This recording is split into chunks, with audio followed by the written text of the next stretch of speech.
Bom, boa noite para todos. Vamos começar nossa live, né? Mais uma quarta-feira, live do PHS e do Instituto PHS. Hoje a gente tem a presença do Dr.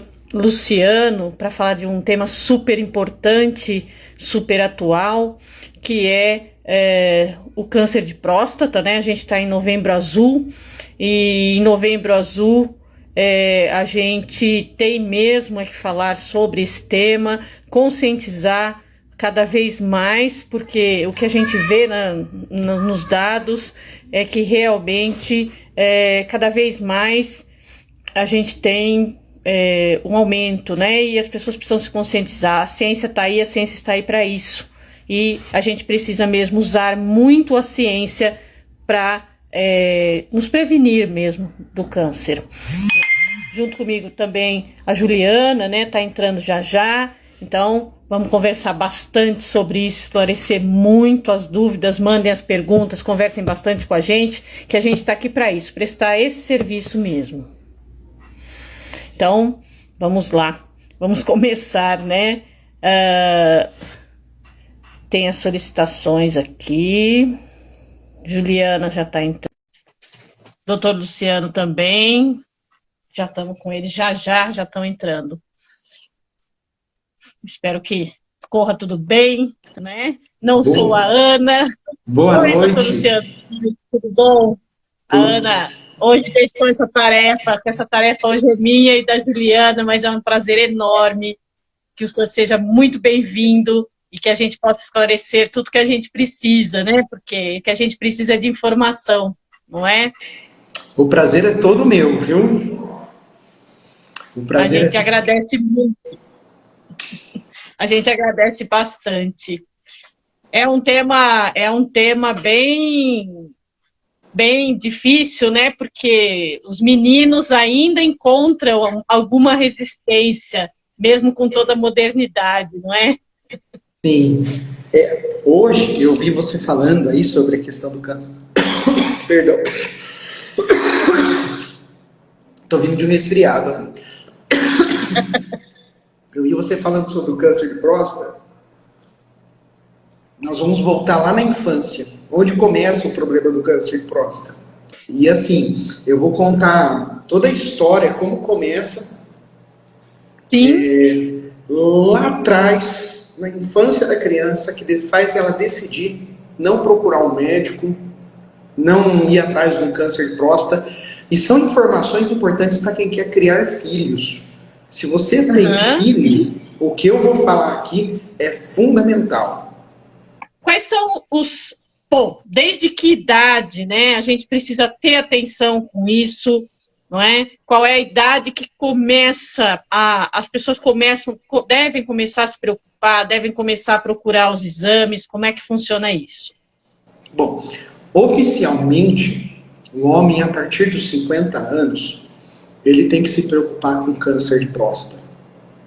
Quando você tem um familiar de primeiro grau que teve câncer, alguns profissionais indicam a partir dos 45 anos, as sociedades, e outras sociedades um pouco mais conservadoras indicam a partir dos 40 anos a procura de profissionais.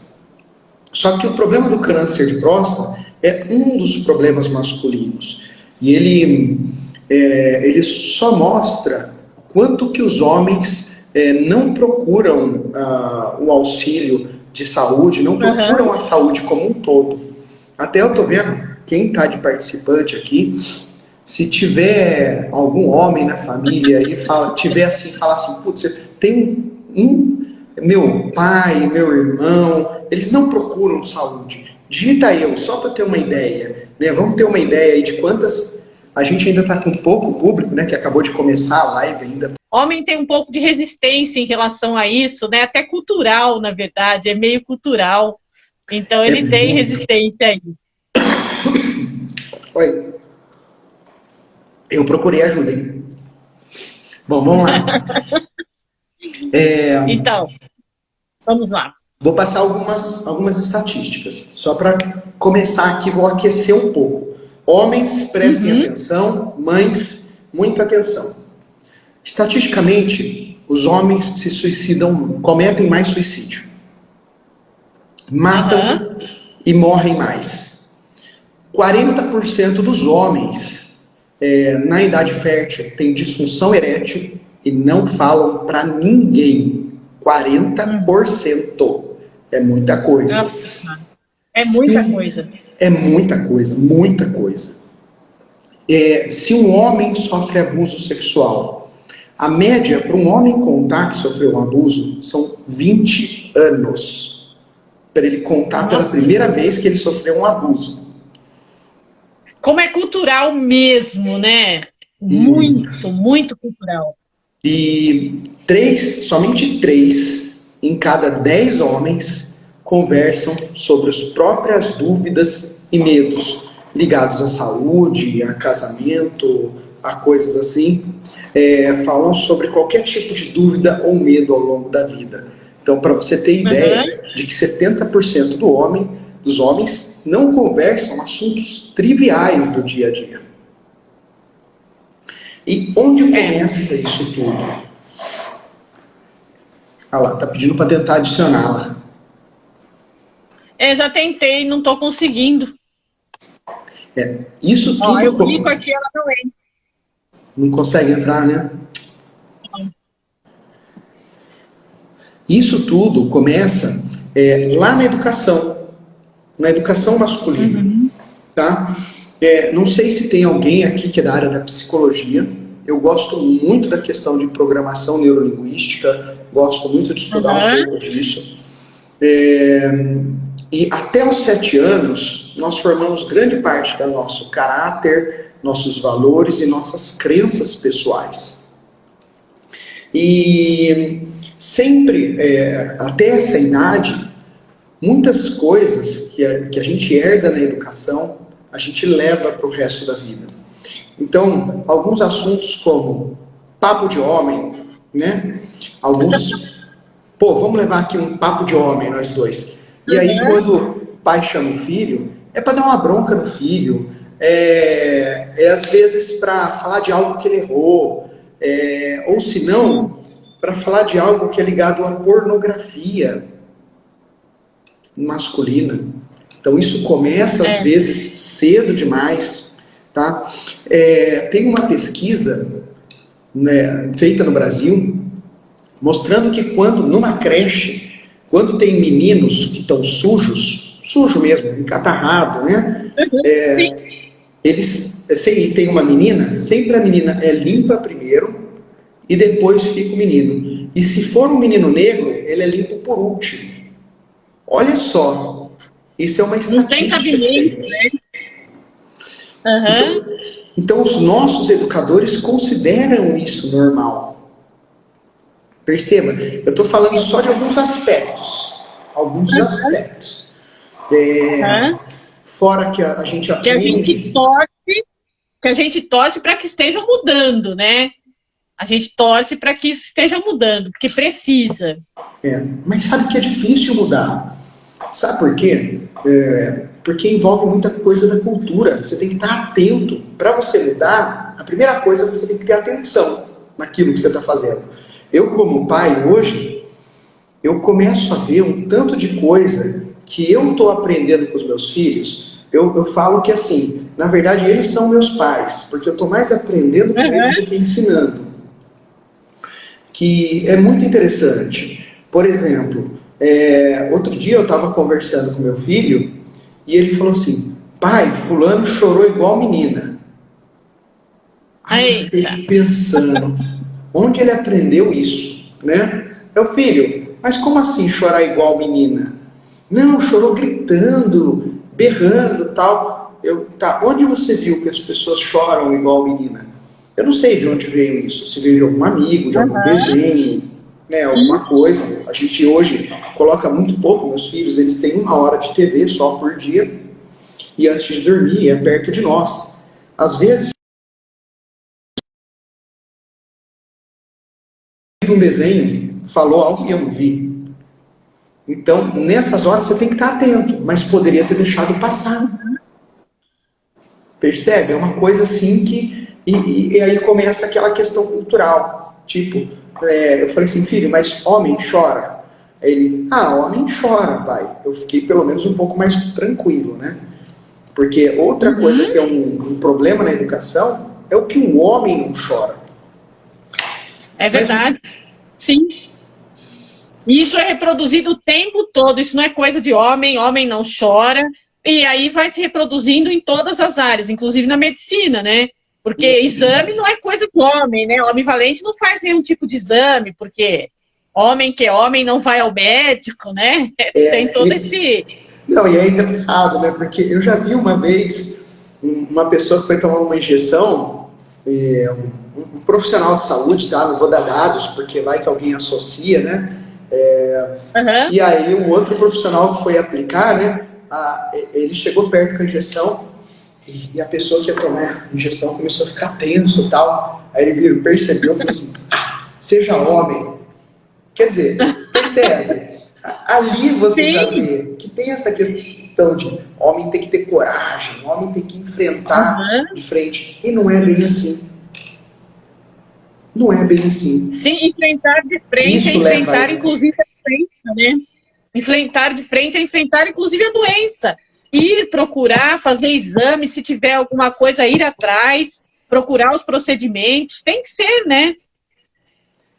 Mas é aí que tá. Para alguns homens, enfrentar de frente é você nem mesmo ir atrás de médico. Não, meu, se for para ficar doente, eu vou ficar. Eu já ouvi isso em consultório. Doutor, para que eu vou? Vou chegar lá, o médico vai falar que eu tô doente, e aí? Aí eu morro. Eu falei assim, não, mas o médico não vai para te falar que tá doente, ele vai para te ajudar a prevenir doenças. E se você tiver com alguma coisa, ele vai te ajudar a tratar isso, antes que se torne algo pior. Sim, sem dúvida. E aí você vai buscar a raiz disso, foi lá na infância.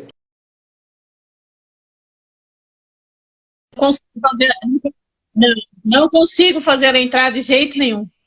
Não sei o que acontece. A Ana tentou entrar pelo Instituto também, nem o Instituto e nem o Juliano. Não consigo. Bom, vamos tocando, né? Vamos tocando. Se a Juliana puder, a Juliana mandando as perguntas, a Juliana tinha feito várias, tá super legal. Nossa, infelizmente. Não, vai perguntando. O que eu souber, eu respondo. O que eu não souber, eu respondo depois. Os sintomas, quais são? Imagina, quais são os sintomas, não é? O que tem que gerar atenção nas pessoas para que elas realmente busquem informação. Informação é o tempo todo, mas busquem os exames, busquem o médico. Quais são os sintomas da doença? O problema do câncer de próstata é que muitas vezes ele dá sintomas muito tardios. Muito tardios. Às vezes a pessoa vai descobrir, ela está com uma dor óssea e aí, como o câncer ele dá metástase óssea, e quando você vai descobrir, a pessoa já está com sintomas já de uma metástase, entendeu? Então é esse que é o grande problema. Num estágio mais avançado, né, na verdade. Num estágio mais avançado. Ao invés de pegar no começo, em que você só no toque consegue pegar, ou algo assim, você acaba pegando um pouco mais para frente sobre essa questão do câncer de próstata. E esse é um dos grandes problemas. E o período para fazer esse exame é de quanto em quanto tempo? De quanto em quanto tempo ele deve fazer o exame? Até para essa prevenção. A recomendação é que seja anual, tá? Homens que não tem ninguém na família com câncer de próstata a partir dos 50 anos, fazendo anualmente. E se tem algum parente de primeiro grau que teve câncer de próstata, a partir dos 45, algumas sociedades defendem a partir dos 40 anos. Tá? É o que as sociedades elas recomendam. Sim, bom. Pode falar. Não, então, e aí faz o exame, faz todo o procedimento, e assim, perguntar mesmo para o médico toda dúvida que tiver na hora que estiver fazendo o exame, né? Não ter essa vergonha que a gente acabou de falar. E algumas vezes, gente, o primeiro sintoma, sabe o que é? é a pessoa ter um pouco de dificuldade para fazer xixi, urinar. Então a pessoa vai e fica em frente ao banheiro e às vezes demora para começar a urinar, e a hora que começa a urinar, sai uma pequena quantidade de diurese, sai pouco xixi. Então você está no banheiro masculino, muitas vezes você ouve a outra pessoa fazendo xixi, você fala assim, nossa, ó, essa pessoa está com dificuldade de urinar. Alguns homens têm sangue na urina e escondem. O mais comum é esconder. Mas, eu comi beterraba faz um mês. Estou com sangue na urina. Tá. Não. Então, isso é o mais comum.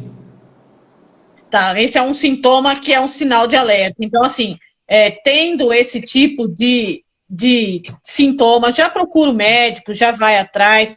Por fim, uma vez constatado, doutor, e aí? Então, uma vez constatado, existem várias formas de tratamento, tá? Tudo depende do tamanho que está o câncer.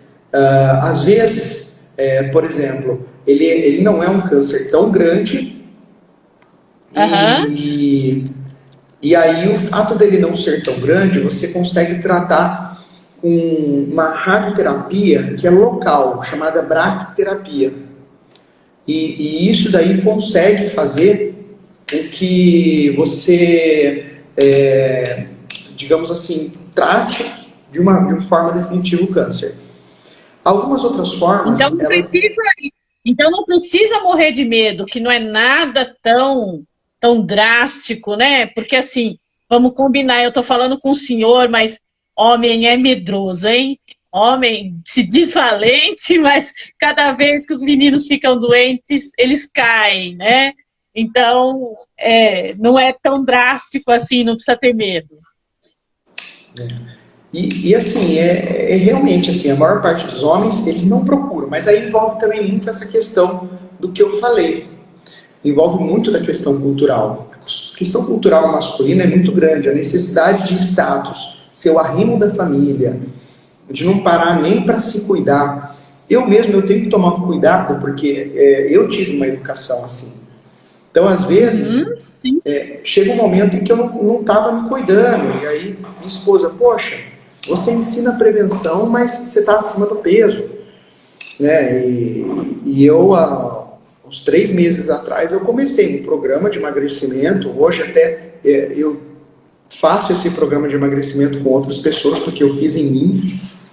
E esse é um fator de risco, tá, gente, para câncer de próstata. Tá acima do peso é um fator de risco importante, tá, para câncer de próstata. E você vê, eu como médico, às vezes estava deixando passar, tá? Eu vi que tinha uma pergunta ali sobre a questão da faixa etária. A faixa etária é a partir dos 50 anos, tá? 9 em cada 10 homens que são diagnosticados com câncer de próstata têm mais do que 55 anos. Então, por isso que se recomenda, a partir dos 50 anos, a questão anual, tá? Por isso que se recomenda. A Adriana está perguntando quais são os fatores determinantes, né?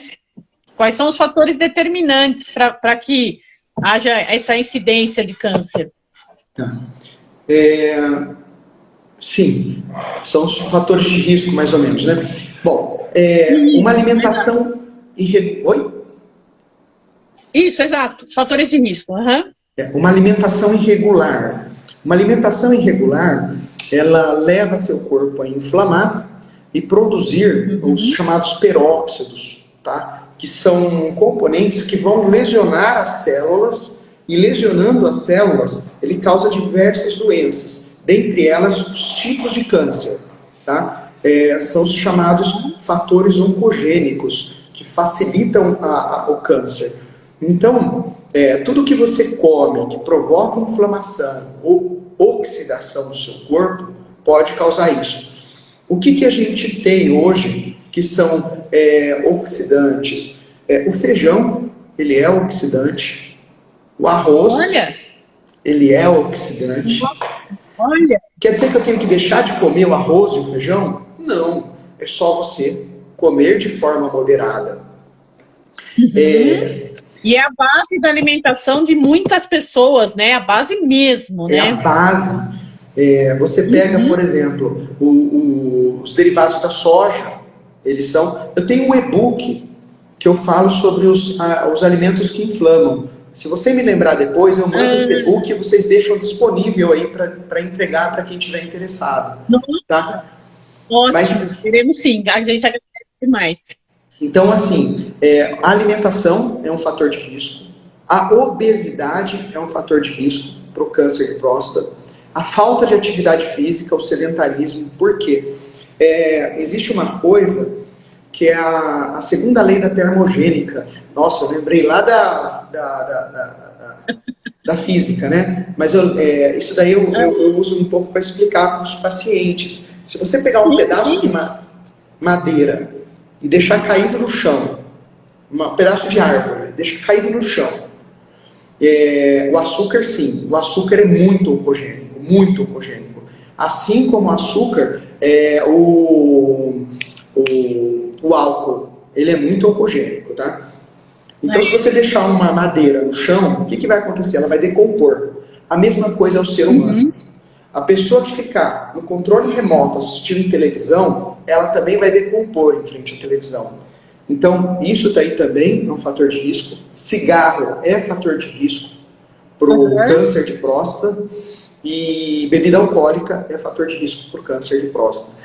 Nossa, teve tanta pergunta. Juliana está perguntando se tem diferença de etnia em relação à etnia. Eu confesso que eu não sei. Eu confesso que não sei. Eu posso pesquisar e depois responder, tá? Você me pegou com essa pergunta.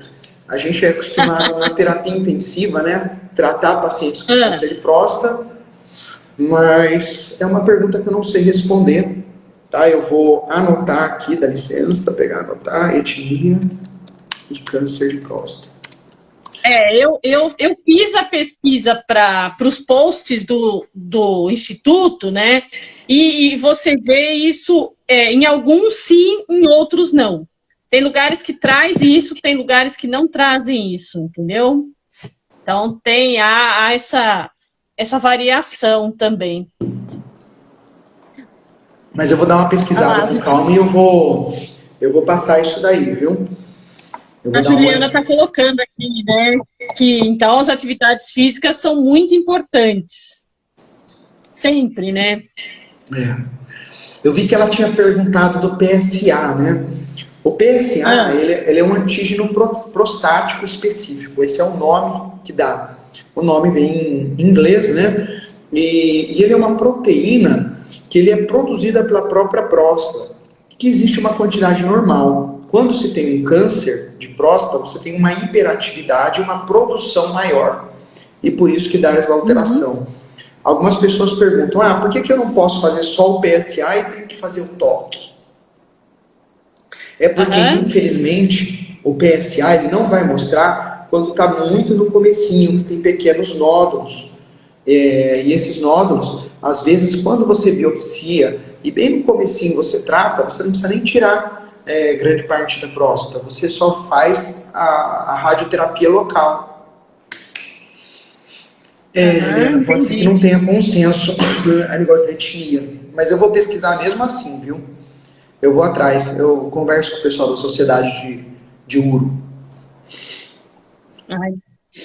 Bom, aí o senhor já colocou o primeiro tratamento e assim, qual é a probabilidade de cura? Uma vez começando o tratamento, qual é a probabilidade de cura? Se pegou bem no começo, no câncer de próstata, se a pessoa faz anual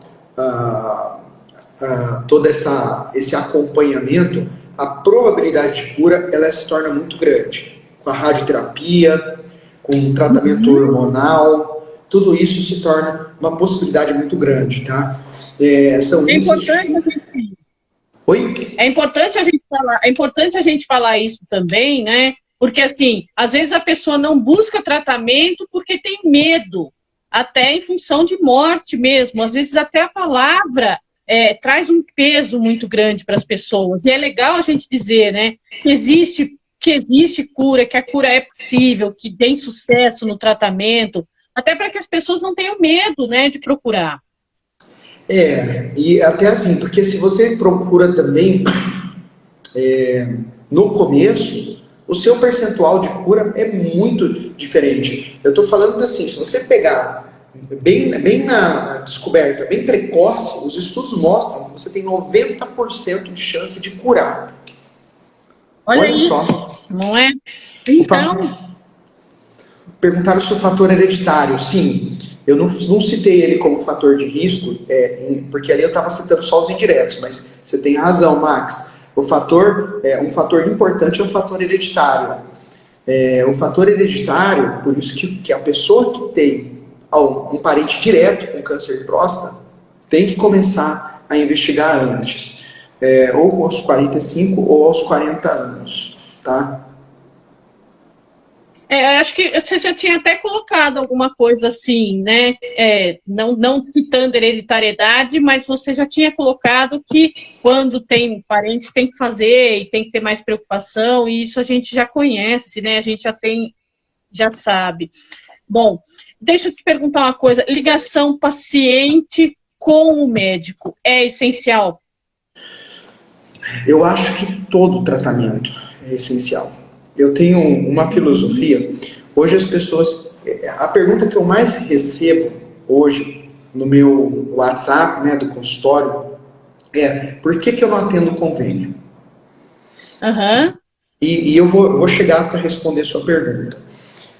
Por que eu não atendo convênio? Porque assim, um paciente chegou na sua frente, você vai ter que tratá-lo do ponto de vista biológico, psíquico e social. Uhum. Quem assistiu desde o começo viu que eu citei algumas coisas psíquicas que levam o homem lá na frente a não procurar um auxílio médico, a não procurar exames de prevenção, a não procurar coisas que poderiam salvar a vida dele. Se eu não entender isso no meu paciente, como que eu vou prescrever algo? Alguns médicos falam assim, eu tenho orgulho, eu prescrevo o melhor medicamento para hipertensão. O melhor medicamento é aquele que o paciente toma. Às vezes eu posso prescrever algo muito caro e o paciente não tem dinheiro, ele não vai tomar. Às vezes, se eu prescrever algo no posto, vai ter efeito. Então, você me perguntou dessa questão da relação médico-paciente. Eu acredito muito que em todo tratamento você sempre tem dois especialistas. O primeiro, que é o médico, que ele conhece a parte biológica, mas o segundo, que é o fundamental para o sucesso, o paciente. O paciente, ele sabe os próprios limites, ele sabe, e quando você tem uma relação de amizade com o paciente, ele vai te dizer, doutor, tem um remédio um pouquinho mais barato que esse? Doutor, tem como ter um remédio que eu vá tomar só pela manhã, porque eu não consigo tomar à tarde e à noite? Você percebe? E ali eu consigo ajustar meu tratamento. E assim, além disso, ele vai ter mais liberdade para contar sintomas, para contar o apoio, relatar efetivamente o que ele está sentindo, né? Então, esse vínculo no tratamento, eu acho que ele é essencial. Olha o que a Juliana colocou aqui, sou paciente oncológica em remissão. Juliana, depois pesquisa um pouco sobre curcumina e câncer e reposição de vitamina C e câncer. Vitamina C só que é venosa, porque a via oral você só absorve 400 miligramas por dia. A gente tem tido muito resultado com isso, tá? De melhora mesmo de paciente, legal. É uma coisa interessante, tá? Conversa com o seu oncologista, que nem todos estão acostumados com isso. Perguntas, acho que vale muito esclarecer sobre o tratamento da quimioterapia, é perfeitamente suportável. Sim, a quimioterapia ela é suportável, sim. Só que para algumas pessoas, alguns sintomas, Juliana, elas são mais fortes do que para outras. Às vezes, para uma pessoa, suportar uma dor é muito melhor do que suportar náusea, por exemplo. E isso é muito diferente. Cada paciente ele tem uma história de vida. Tá? O que a gente vê, né, dentro de um atendimento médico? Olha só que coisa louca. Toda vez que você dá um estímulo no seu paciente, ele te dá uma resposta. E quando curcumina, vitamina C e curcumina, eu escrevo já. Então, se você der um estímulo, o paciente vai dar uma resposta. Essa resposta vai me dizer muito sobre a história de vida desse paciente. Então, quando você atende um paciente com calma, e você tem esse tempo para conversar com o paciente, você começa a entender a história de vida dele e saber que, por exemplo, poxa, ele teve uma educação machista. Não adianta eu propor isso para essa pessoa. Não, esse cara aqui teve uma educação assim. Essa mulher, ela teve uma educação assada. Ela tem isso daqui na mente. Então eu sei que eu posso chegar nesse ponto. Entendeu? E algumas pessoas, elas têm ao longo da história da vida delas, esses períodos. Você vê, por exemplo, eu quando era pequeno, eu tinha intolerância. E sempre tive muita intolerância à carne vermelha. Me dá uma diarreia horrível. Mas assim, eu fico todo arrepiado. É horrível, horrível. E eu tinha isso direto quando era criança e não sabia o que era, até descobrir. E depois que eu descobri, ficou muito mais fácil, porque hoje eu não como tanta carne. Eu não como carne vermelha, aliás, né? Só que para mim, qualquer período que eu tenho dor de barriga, me faz lembrar aquela diarreia lá no passado. E, você não tem noção o estado de desespero, às vezes, que eu fico. Eu tenho que me acalmar e respirar. Isso com conhecimento de programação neurolinguística de medicina. Você percebe? Agora, imagina para essas pessoas. Por isso que a quimioterapia, para algumas pessoas, tem mais efeito e para outras menos, tá? E a importância da família nisso também, né? O apoio da família, o conhecimento da família, até que ponto pode ir, até que ponto pode ajudar. Como é que a família atua nesse tratamento, doutor? Olha, eu vou chegar até aí um pouco mais longe, né? Em 15 anos trabalhando em terapia intensiva, a gente vê o elo com a família como algo muito importante mesmo, tá? Infelizmente, o tempo de visita nas UTIs, ele tem diminuído por causa da questão do Covid, que diminuiu muito. E esse contato com a família é que faz a pessoa ter uma certa esperança e o cérebro dela lutar por melhora, tá? É muito importante que o cérebro da pessoa lute pela melhora. Tem um psiquiatra judeu que ele escreveu um livro sobre isso, que ele mostrou que na guerra as pessoas que mais sobreviviam na época de Auschwitz eram justamente as pessoas que tinham alguma esperança no futuro, e a família lá traz essa esperança. Eu costumo dizer muito para os pacientes, para as famílias dos pacientes, o seguinte: às vezes na UTI, traga vídeos da pessoa que ele mais é ligado, porque pode falar o que for, a gente sempre tem uma ligação a mais ou menos com uma ou outra pessoa da família. Então, traga fotos, vídeos, isso é importante. E a família tem um papel fundamental. Muito legal a tua pergunta, porque envolver a família no tratamento é fundamental para o sucesso, viu? Então, a gente até entende, né, o quanto é duro para as duas partes, né? Tanto para quem está adoecido quanto para a família. Mas é preciso esse apoio, porque a referência, o que o senhor está colocando, né, a referência. Se não me engano, o senhor está falando de Viktor Frankl, que escreveu sobre isso, exatamente, né? Eu fiz terapia com Viktor Frankl, né? Com a teoria dele, por isso que quando o senhor falou, me reportou a terapia que eu já tinha feito, né? Legal. Então é preciso mesmo. Às vezes as famílias precisam mesmo estar junto, fazer o tratamento, acompanhar esse tratamento para ir fortalecendo o paciente. Tem alguma coisa nova em termos de ciência para isso? Para o câncer de próstata? Sempre sai muita coisa nova, tá? Mas hoje em dia está saindo muita questão de quimioterápico. A radioterapia, ela evoluiu para uma radioterapia mais local e menos espalhada, digamos assim. As cirurgias, elas evoluíram, tá? no câncer de próstata, e muito da quimioterapia. O que está faltando muito é a evolução nessa parte de prevenção. Tá?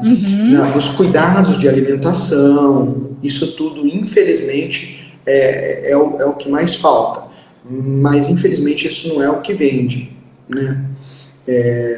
A indústria farmacêutica... Até com a pandemia, até em função da pandemia, essa questão da atividade física, ela ficou um pouco comprometida, né? Até em relação a espaços e etc., ela ficou bem comprometida. Então, até quem não tinha uma desculpa acabou tendo a mais desagradável possível, infelizmente, né? Mas comprometeu um pouco esse processo de atividade física. Mas sem dúvida necessário, né? Lá eu faço um ambulatório que é pós-Covid. Pacientes que pegaram Covid, que a gente, nesse período, eu fui um dos médicos que ficou à frente, né? Porque eu falei, eu trabalho em terapia intensiva. E agora a gente, trabalhando no pós-Covid, pacientes que faziam 7, 8 minutos de esteira, hoje eles conseguem fazer 2, 3 minutos. Aí a gente lá a gente tem a questão de soros, eu trabalho muito essa parte, né, nutricional. Por isso que eu dei aquela resposta para ela da curcumina, tudo coisa que eu trabalho no dia a dia. Depois você me pergunta, eu te passo os artigos científicos, tá? Você leva para o teu médico. Não faça sem seu médico saber. Você tem que ter essa questão, que tem que ser consciente. E, você vê, literalmente, você começa a melhorar a função mitocondrial de quem teve isso, aquela fadiga que a pessoa sente no dia a dia, vai melhorando. Dá um up. Minha esposa era uma. Minha esposa no pós-Covid, labilidade emocional, emoção ia e voltava, capacidade funcional de exercício, ela fazia alguma coisa cansada, depressiva. A gente fez uma sequência de soros nela. Hoje ela até fez esses dias um vídeo falando sobre isso. Mas é incrível. E o Covid, ele causou isso, né? Causou menos atividade física. Bom, certamente a gente pode dizer que a questão do câncer de próstata passa pela masculinidade estereotipada e etc. É possível a gente dizer isso? A gente pode dizer que grande parte da falta de tratamento vem disso. Digamos assim, pelo menos 90% da falta de tratamento, ela vem disso. Eu atribuiria aqui uma estatística pessoal, né? Menos de 10% das pessoas em grandes cidades não sabem da existência da necessidade dessa prevenção. Porque você vai ver os pacientes que tem hoje, você fala assim, mas o senhor não ia atrás de prevenção? Não sabia. Menos de 10% vai falar que não sabia. Né? O restante realmente vem da educação, vem daqueles fatores que a gente falou bem no começo da live, que as mães têm que ficar atentas, os pais têm que ficar atentos na educação do filho. Ensinar que o homem, ele não precisa buscar tanto status e poder como a gente busca, né, ao longo da nossa vida, e que causa esses problemas. Né? Os tabus, né? Quer dizer, a questão da impotência tem que ser encarada de frente, de verdade, né? Para tratar, para ver, para resolver. E isso é muito cultural, de novo, a gente vai parar no mesmo ponto, né? Que a gente já tinha comentado no começo, cultural. Quer dizer, muitas vezes você está tendo sintomas e culturalmente você não se coloca, porque tem vergonha, né? A pergunta legal da Juliana. Juliana, esses dias a gente estava se perguntando isso, tá? Olha que legal a pergunta dela. Uma curiosidade, pacientes de câncer que tiveram Covid não tiveram evolução para situação grave? Juliana, eu não vi na UTI nenhuma das 4 durante esses períodos de 2 anos. Eu não vi pacientes com câncer e Covid. Não sei explicar por quê. tá? O Covid ele tem um começo de uma reação inflamatória muito grande. Você tem uma disfunção da mitocôndria, que é uma coisa que a gente tem que restabelecer no pós-Covid, senão a pessoa não se recupera. Você tem disfunções neurológicas que você trata, lá no consultório eu trato com ômega 3, tá? Quem teve Covid é um pessoal que tem qualquer esquecimento, essas coisas. Ômega 3, 1 grama de 12 em 12 horas. Pode começar a tomar. Mas eu não vi casos de Covid e câncer. Isso é uma coisa que a gente se questionou muito. A gente viu que pessoas que têm doenças inflamatórias tinham Covid mais grave. Dentre as doenças inflamatórias, a obesidade. Tá? A obesidade é considerada doença e é considerada uma doença inflamatória. Tá? Então tiveram Covid mais grave. Mas de câncer, realmente eu não vi. Isso foi um questionamento que a gente fez, mas infelizmente foi uma pesquisa que a gente não fez. A gente vai começar uma pesquisa agora, que eu estou fechando um acordo com uma universidade dos Estados Unidos, no pós-Covid. A gente vai começar uma pesquisa de exercícios de low pressure fitness, que o pessoal usa só para deixar o abdômen, né, a barriga magrinha, né? Fica sarado. Mas aquilo lá é excelente para trabalhar o diafragma. Pouca gente sabe isso. A gente vai começar uma pesquisa disso daí no pós-Covid, aqui no Brasil, que é esse acordo que eu estou fechando. Eu vou fazer a reunião com a americana semana que vem, ou na outra, se eu não me engano. E aí depois eu passo para vocês o que deu o resultado. Provavelmente agora é um período que vão começar a estudar mesmo em relação a Covid e todo o que desenrolou, né, disso. Até para saber quais são sequelas que realmente ficam, né? E isso é um posterior, não tem como ser no mesmo momento. Acho que agora que a gente está começando a estabilizar um pouco mais, né, é que começam os estudos e assim por diante. E muita coisa O que só... mais podemos comprar para os moços? Hã? O que mais podemos contar para os moços nesse mês de novembro? Bom, para os homens e para as mães aí que se interessam em cuidar dos filhos. Boa noite, Tatiana. É importante a gente educar nossos filhos para que eles entendam que o processo de saúde e adoecimento, ele é um processo comum para todo mundo. Para todo mundo. Todos nós temos isso ao longo da vida. Mas que cuidar da saúde e também se cuidar para não adoecer é um dos pontos importantes. Sabe, eu fico muito atento como pai na educação do meu filho para que ele não se torne um homem machista e para que ele saiba colocar, às vezes, as palavras como forma de se expressar melhor, né? Para não ter algum problema, que nem teve agora o Maurício, aquele jogador de vôlei, que teve um problema enorme, né? E o cara, ele deu a opinião dele. Só que Isso mesmo. A forma como ele se expressou, talvez, não sei, eu tenho muito problema ligado a isso, né? Eu sou muito direto às vezes, eu estou até lendo um livro sobre essa questão da linguagem, para eu aprender a me expressar um pouco melhor, né? Porque às vezes eu sou muito direto na minha fala, acostumado com TI, que você tem que resolver rápido, a pessoa me fala uma coisa, já, faz isso, aquilo, tal, e às vezes não é nem o que a pessoa quer, né? Então, é muito importante a gente educar nossos filhos para que eles saibam se cuidar. E eles só vão ter o melhor exemplo dos filhos são os pais fazendo. Então, eu como pai, ele me vendo me tratar, por exemplo, semana passada eu cancelei a live que eu estava com um resfriado.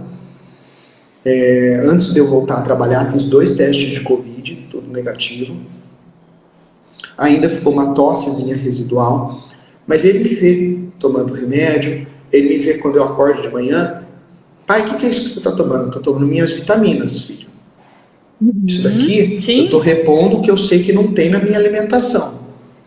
Entendeu? E aí ele vê, a gente, me vê se cuidando. Isso é importante. Hoje ele tem o ômega 3 dele, né? Que a gente comprou o ômega 3 infantil.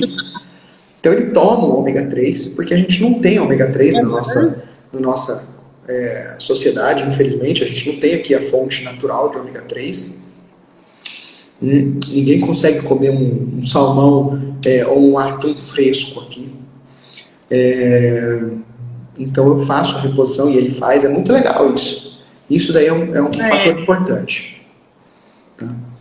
E aí, na verdade, você vai reproduzindo, né? Porque se você educa ela dessa forma, ele vai educar os filhos da mesma forma e aprimorando, e isso vai, na verdade, vai refletir lá na frente, aí na diminuição mesmo do que a gente está procurando pela prevenção, né? Prevenção é passar de um para o outro mesmo, essa cultura, é cultural, a gente vai voltar no mesmo ponto.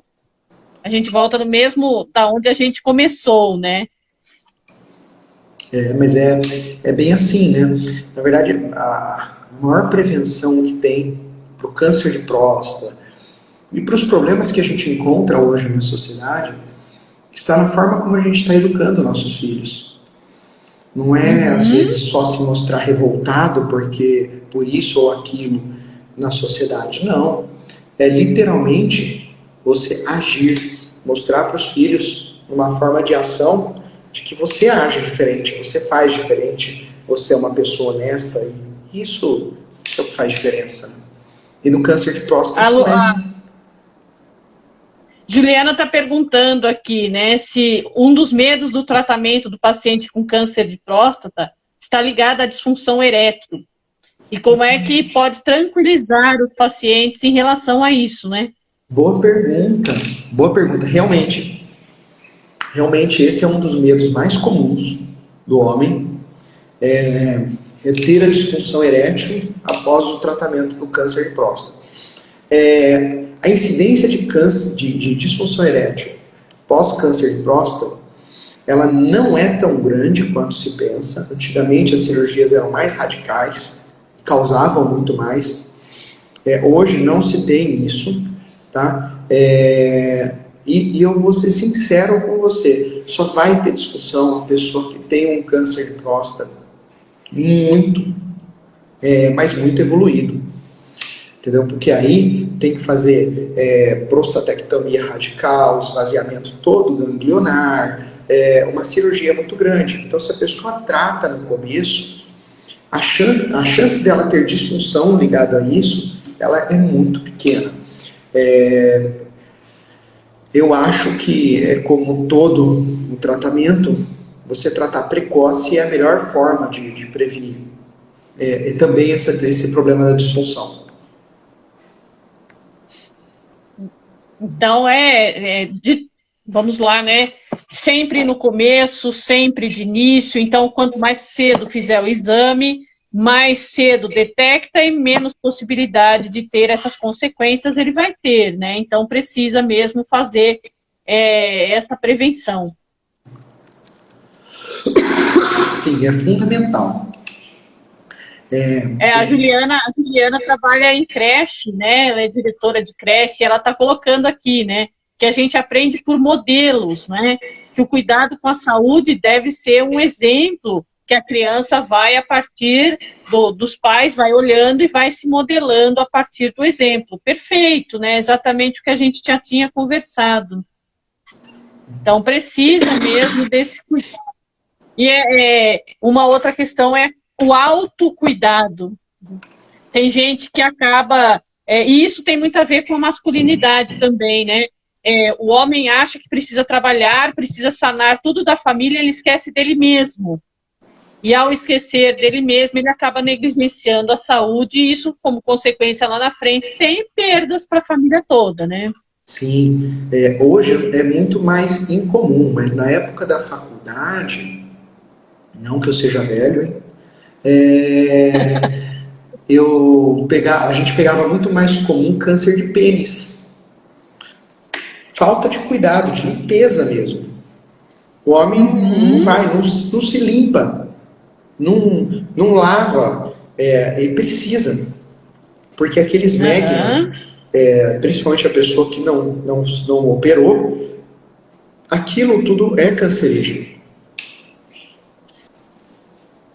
Sim, então é o autocuidado mesmo, né? É o autocuidado. Ó, de novo, a gente tem aqui, né? O médico precisa ser humano. Que bom, né? Que bom isso. Muito interessante.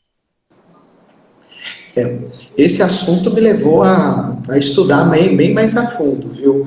Eu, para ser sincero, eu voltei para ler muita coisa, porque, poxa, eu passei por urologia faz muito tempo, né? E o que eu sei hoje é muito voltado à parte de terapia intensiva, né? Que eu já pego o câncer de próstata evoluído praticamente, né? O paciente que já foi para prostaté e depois que operou veio para mim. E me levou a estudar muita coisa. Eu cheguei num filme muito legal, que chama O Silêncio dos Homens. Tá no YouTube. Vou escrever aqui. Depois, pessoal, assistam. Muito do que eu tirei aqui, do que eu contei, vem desse filme. E como médico, eu posso falar uma coisa: a gente está sempre aprendendo. Sempre aprendendo. Como qualquer pessoa. A gente só tem a vantagem de ter a formação científica e muitas vezes entender um pouco mais rápido uma coisa, uma notícia ou outra. Mas como médico, às vezes a gente aprende. Quantas vezes um paciente me fala uma coisa, eu falo assim, não, peraí, isso daí eu não sei, deixa eu estudar e eu te respondo. Por exemplo, da curcumina que eu falei agora há pouco, é porque eu tenho uma tia que eu gosto muito, que tem câncer, está em tratamento, e eu fui estudar o que a gente pode utilizar de terapias adjuvantes no tratamento do câncer. E o médico dela gostou, e hoje ela faz um programa alimentar junto comigo, que diminui a inflamação do corpo, e ela está respondendo bem, e até o oncologista falou para ela, não para a alimentação e tal. Aí eu mandei esses artigos para ele, ele falou assim, não, pode fazer. Se ele está falando, pode fazer, mas é porque ele já começou a ver os efeitos. E é verdade, gente, a gente tem que tomar cuidado com isso tudo.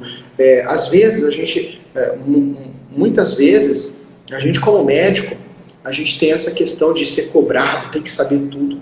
A gente tem que falar a verdade, ó, não sei, que nem me perguntaram da etnia, não sei, anotei aqui, vou pesquisar e respondo. A gente não é dono da verdade, né? Nem pode. Eu, como professora, também sempre tinha momentos que dizia, olha, não é agora, depois a gente vê. O mais legal é a gente ver, né? A Juliana está colocando aqui, né? Doutor Luciano é um profissional que pratica a medicina humanizada. Parabéns, né? Empatia sempre. Sempre. Faz diferença enorme no tratamento, né? Faz uma enorme diferença. Tem que fazer. Tem que fazer. Porque as pessoas já chegam muito fragilizadas, na verdade, ao consultório, não é isso, doutor? Quando uma pessoa vai te procurar, mesmo hoje, quando a gente faz um tratamento para emagrecimento, que não é tão grave quanto um câncer de próstata, quando a pessoa vai te procurar, ela está fragilizada. Ela tem uma história por trás. Ela tem toda uma série de coisas que ela fez ao longo da vida e que não deram certo. Por exemplo, emagrecimento, ela teve uma mulher uma vez que tinha tentado 24 dietas antes de chegar na gente. Nossa. Entendeu? 24 programas. E quando a gente chega num paciente que ele tem um paciente infartado, que a gente pega, por exemplo, numa UTI, uma pessoa que nunca se cuidou e de repente está no leito de UTI, né, que nem eu ouvi, acho que semana retrasada, de um senhor, doutor, eu nunca vim para o hospital e hoje estou aqui, ó, internado e tal. Mas ele tem um histórico. Ele estava internado porque ele nunca foi ao hospital. Talvez se tivesse ido, talvez se ele tivesse cuidado, não estaria ali. Mas eu, como médico, eu vou chegar nele e falar assim, não, o senhor tinha que ter esse cuidado. Tinha que... Não é isso.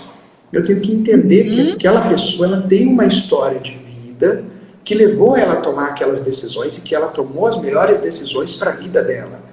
E que a minha história com aquela pessoa começa a partir dali. Eu não tenho que julgar o passado dela. eu tenho que ajudar o futuro daquela pessoa. E isso é fundamental. Quando o médico ele se preocupa com o que vai ser o futuro do paciente, isso se torna fundamental, mas isso eu só aprendi com o tempo. Infelizmente, a gente não aprende na faculdade. Infelizmente, né? Juliana está falando que ela foi orientada durante o tratamento de câncer a ter uma alimentação mais alcalina e que ela faz isso até hoje, né? Que ela continua fazendo o mesmo. Olha, a alimentação alcalina, veja só, o seu corpo, tá? O seu corpo ele vai procurar equilibrar o ácido básico. Saiu uma pesquisa de uma nutricionista, tá? Que ela fez uma pesquisa muito legal sobre água alcalina e mostrou que não existe nenhuma melhora em relação à água comum, tá? Que isso daí é algo que realmente, porque com tudo que você come ou bebe, quando chega no estômago, ele vai ter ele vai adquirir, ele vai controlar aquele pH, tá? Agora, uma das coisas que tem relação com câncer é a alteração das bactérias do intestino. Então, algumas coisas que alcalinizam o estômago são péssimos para as bactérias do intestino. Por exemplo, se você tomou antibiótico por mais de 7 dias em algum momento da tua vida, se você já fez uso de omeprazol, pantoprazol ou ranitidina por mais de 7 dias, a chance de você ter uma alteração dessas bactérias do intestino e ter mais propensão a câncer, doenças inflamatórias, Alzheimer, já tem estudos mostrando isso, tá? Então, agora, da alimentação, a alimentação que mais ajuda a diminuir, a melhorar seu corpo, as células de defesa, é a dieta do Mediterrâneo, tá? Se você quiser, eu mando artigos científicos mostrando isso. Lá meu canal ele chama Sua Saúde Comprovada. Por quê? Eu pego justamente isso. Hoje eu tenho até uma live sobre isso, né? Sobre os mitos e verdades do emagrecimento. Que você ouve um monte de historinha aí que você vai ver a comprovação científica. Eu falo, ó, gente, aqui ó, foi provado nesse artigo científico. Isso está comprovado, isso aqui ainda não está comprovado, isso daqui é uma coisa que é possível. Não, isso daqui, caiu por terra. Isso daí eu falo. E aí, se você precisar dos artigos, eu posso te mandar, tá, Juliana? Mas a dieta do Mediterrâneo, ela tem se provado como uma das dietas que menos inflamam. Outra dieta que você pode procurar é a dieta da microbiota. Olha que legal que eu li aqui. O Max colocou aqui, consegui fazer meu pai hoje assistir comigo. Que bom, né? Que bom. Que legal. É por isso que a gente faz, é por isso que o Instituto trabalha, é por isso que o PHS trabalha, é por isso que a gente se empenha e convida gente boa como o senhor, né, para vir aqui, para conversar com a gente e para repartir esse conhecimento. Agradecer demais, demais, demais. Muito obrigado. Como sempre, contribuiu muito, contribuiu demais para a gente, para nos esclarecer. E, assim, só gratidão, gratidão imensa. Eu peço desculpas até pelo meu mau jeito na live, porque é a minha primeira live solitária. Mas, né, tentamos a Juliana, mas realmente hoje está meio complicado.